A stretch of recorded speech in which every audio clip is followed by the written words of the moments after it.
کائنات کے اندر سب سے زیادہ پرابلم جو کریٹ ہوتی ہیں وہ پیسے کی وجہ سے ہوتی ہیں، مال دولت کی وجہ سے ہوتی ہیں۔ اگر تم سے زندگی کے اندر کوئی غلط کام ہو چکے، غلطی ہو چکی ہے، حتیٰ کہ شرک ہو چکا ہے، اللہ کہہ رہا ہے رزق میں نے دینا، تمہاری لڑائی کس بات کی ہے؟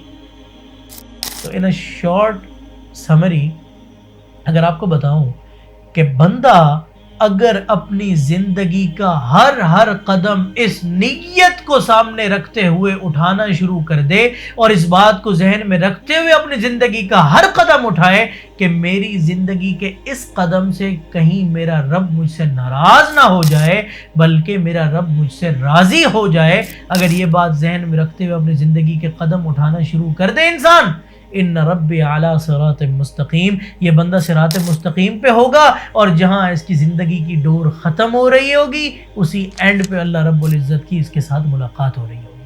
کیوں؟ کیونکہ اس نے شیطان کے دیے ہوئے مذہب کو بالکل فالو نہیں کیا، اللہ کے دیے ہوئے مذہب کو اس نے فالو کیا۔ اس نے کہا واللہ خیر الرازقین، شیطان ڈراتا تھا فقر سے، یہ کہتا تھا رزق دینے والا اللہ ہے۔ آپ دیکھیں اس کائنات کے اندر سب سے زیادہ پرابلم جو کریٹ ہوتی ہیں وہ پیسے کی وجہ سے ہوتی ہیں، مال دولت کی وجہ سے ہوتی ہیں، جائیداد کی وجہ سے ہوتی ہیں۔ اللہ کہہ رہا ہے رزق میں نے دینا، تمہاری لڑائی کس بات کی ہے؟ والفحشاء، اور دوسری سب سے بڑا فساد جو اس کائنات میں بنتا ہے وہ بنتا ہے فحاشی اور یعنی کی وجہ سے، بے حیائی کی وجہ سے، غلط چیزوں کی وجہ سے، نشے جوئے اور ان فراڈوں کی وجہ سے، ان چیزوں کی وجہ سے کائنات کے اندر فساد برپا ہوتا ہے۔ اللہ تعالیٰ کہتے ہیں میں تم سے یہ وعدہ کرتا ہوں کہ میں تمہیں معاف کرنے والا ہوں۔ اگر تم سے زندگی کے اندر کوئی غلط کام ہو چکے ہیں، کوئی فحش کام ہو چکا ہے، غلطی ہو چکی ہے، حتیٰ کہ شرک ہو چکا ہے، اپنی زندگی کے اندر اللہ تعالیٰ سے معافی مانگ لو۔ من یعمل سوءا او یظلم نفسہ ثم یستغفر اللہ، شرک بھی اگر انسان سے ہو جائے او یظلم نفسہ، اور وہ اپنی زندگی کے اندر اللہ سے معافی مانگ لے، اللہ تعالیٰ فرماتے ہیں یجد اللہ غفور الرحیم، وہ انسان مجھے پائے گا کہ میں اس کو معاف کرنے والا ہوگا، اللہ معاف کر دیں گے۔ الا من تاب وآمن وعمل عملا صالحا فاولئک یبدل اللہ سیئاتہم حسنات، اگر کنسسٹنسی کے ساتھ with ڈسپلن آپ اللہ رب العزت کے دیے ہوئے اس دین کے اوپر عمل کرنا شروع کر دیں گے، قرآن مجید کے عین مطابق جو کہ دستور ہے اور جو ڈسپلن کی کتاب ہے، آپ دین پہ عمل کرنا شروع کر دیں گے نا اور پچھلے گناہوں سے معافی مانگیں گے، اللہ تعالیٰ فرماتے ہیں میں صرف تمہارے گناہ معاف نہیں کروں گا بلکہ تمہارے گناہوں کی جگہ میں نیکیاں لکھ دوں گا۔ فَبَدَّلْتُ لَكُمْ سَيِّئَاتِكُمْ حَسَنَات، میں تمہارے گناہوں کو مٹا دوں گا، ان کی جگہ پہ نیکیاں لکھ دوں گا۔ دیکھیں کتنی بڑی ڈیل اللہ پاک دے رہے ہیں، اور ہم بیٹھے ہوئے کوئی پتہ نہیں ہے، سوشل میڈیا چل رہا ہے، دوڑ رہا ہے، یہ زندگی باقی بچ گئی، نہ کوئی کاروبار کی طرف توجہ، نہ کوئی حلال کی طرف توجہ، نہ اللہ کی ذات کی طرف توجہ، نہ اللہ کو راضی کرنے کی طرف کوئی توجہ، دین کا کام کرنا تو بڑی دور کی بات رہ گئی، انسان اپنے دل کے اندر اپنے عقائد کو پانی دینے کے لیے تیار نہیں۔ کیا کوئی اس بات کے لیے تیار ہے کہ توحید کے کتنے درجے؟ توحید کے کتنے درجے؟ 4 درجے توحید فی وجوب الوجود کیا چیز ہوتی ہے؟ اللہ کے بارے میں ہمیں کیا نظریہ اور عقیدہ رکھنا چاہیے؟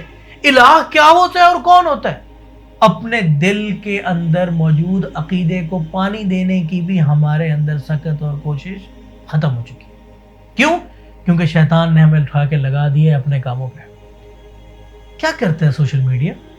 کیا کرتا ہے سوشل میڈیا کا نوجوان جو بات سن رہا ہے اور اچھے طریقے سے میری بات سن رہا ہے؟ سوشل میڈیا کے جال میں پھنسنے والے نوجوان سے میرا سوال ہے کہ جو کچھ آپ وہاں دیکھ رہے ہیں، کیا اس چیز کو دیکھنے سے آپ کا رب راضی ہوتا ہے؟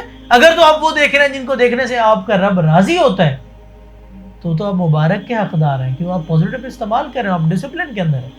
اور اس چیز کو دیکھنے سے اگر آپ کا رب ناراض ہوتا ہے تو سمجھ جائیں آپ کس کے مذہب کے اوپر جا رہے ہیں، اللہ کے یا شیطان کے۔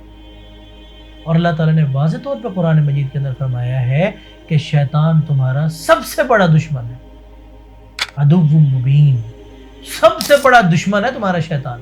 اور ہم اپنے دشمن کے راستے پہ چل پڑے، اپنے رب کو چھوڑ دیے، اپنے مالک کو چھوڑ دیے، جس نے ایسا رب، جس نے ایک ہم نہیں سے ہمارا وجود بنایا اور پھر ہمیں کمال درجے تک پال دے گا، اللہ رب العزت ایسے عظیم الشان رب کو چھوڑ کے، اس کے مذہب کو چھوڑ کے ہم نے شیطان کے بے حیائی اور فقر والے مذہب کو ترجیح دے دی، اور ہوا کیا؟ اپنے اللہ کو ناراض کر بیٹھے۔ تو آج بھی وقت ہے، اگر سچے دل سے ہم ندامت کر لیں اور اللہ سے یہ وعدہ کر لیں کہ اللہ تعالیٰ جی جو گناہ ہو گئے ہم آپ سے معافی مانگتے ہیں، اور آج کے بعد ہم آپ سے وعدہ کرتے ہیں کہ ہماری زندگی کا ایک ایک سانس اور ہماری زندگی کے اندر ہونے والا ایک ایک کام وہ محض آپ کی رضا کے لیے ہوگا، اور ہم آپ کے دین کے خادم اور نوکر ہیں، ہمیں اپنے دین کے لیے قبول فرمائیں۔ اللہ تعالیٰ فرماتے ہیں جس بندے کے دل کے اندر یہ نیت آ جائے گی نا، دل کے اندر، فَأَمَّا مَنْ أَعْطَى وَاتَّقَى وَصَدَّقَ بِالْحُسْنَى فَسَنُيَسِّرُهُ لِلْيُسْرَى۔ اگر آپ کے دل کے اندر نیت پازیٹیو ہو گئی نا، اللہ تعالیٰ فرماتے ہیں فَسَنُيَسِّرُهُ لِلْيُسْرَى، میں آسانی پیدا کر دوں گا تمہیں اچھے رستے کی طرف چلنے کے اندر، میں آسانی پیدا کر دوں گا۔ اور جس کے رستے میں اللہ آسانی پیدا کر دیں، اس کے رستے میں مشکل بھلا کون پیدا کر سکتا ہے؟